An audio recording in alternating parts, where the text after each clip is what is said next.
My name is Gabe Zollner. Interesting little article on Western Center for Journalism. Daniel Nui had posted it, and the title of this is Colorado House Passes Gun Control Measures.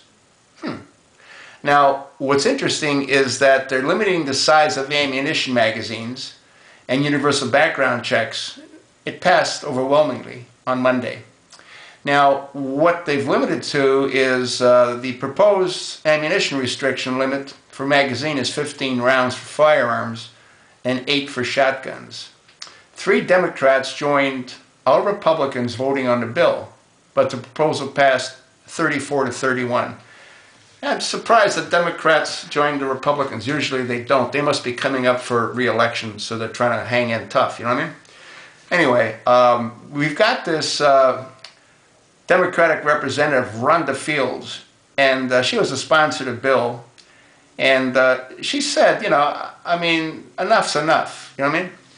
Well, the problem isn't, again, the guns. The problem is mentally disturbed individuals. Just look at the pictures of all of those guys that they've posted. They all look like they're nuts. But anyway, see, now, here's a real problem. What's happening is these states that are passing laws are passing different laws. So, for example, I have a CCW. I can carry concealed in around 31 different states that have reciprocal agreements with the state that my CCW is issued from. So now, if I were to take I have a Glock like 23, and I've got a 45, and I've got a 9mm, and I've got a 380, and I've got a 44.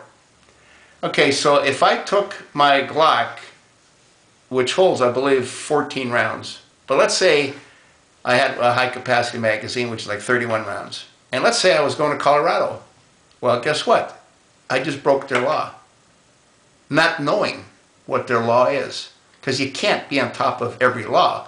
What I would have checked is, can I, in fact, carry my weapon in Colorado? Having a CCW with 32 states, I believe, that have reciprocal agreements, yes, I can. You go to New York, well, you can't have more than 7 rounds. So as each one of these states comes out with different laws, it's going to cause a whole lot of problems for law-abiding citizens. A lot of us are going to find ourselves incarcerated because we didn't understand what the specific unique characteristics were of the laws that were passed in various states. How nuts is that? You know?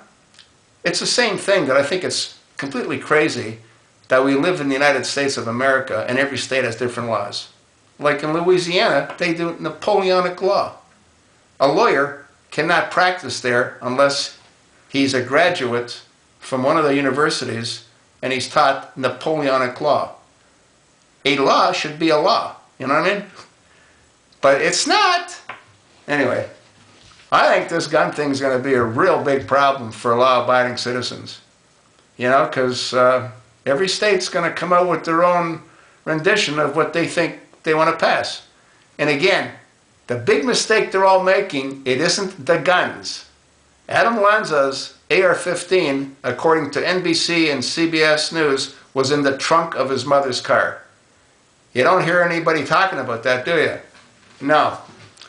He committed those mass murders with 4 handguns, not the AR-15.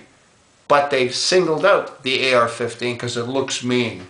And you got that whack job, Dianne Feinstein, you know? She should be investigated too. You know, she did a lot of shenanigan stuff for her hubby to make millions and millions of dollars. They all do that. Anyway, go to Western Center Journalism, check out that article. It's pretty interesting. And it shows you how screwed up our country really is, doesn't it? What do you think?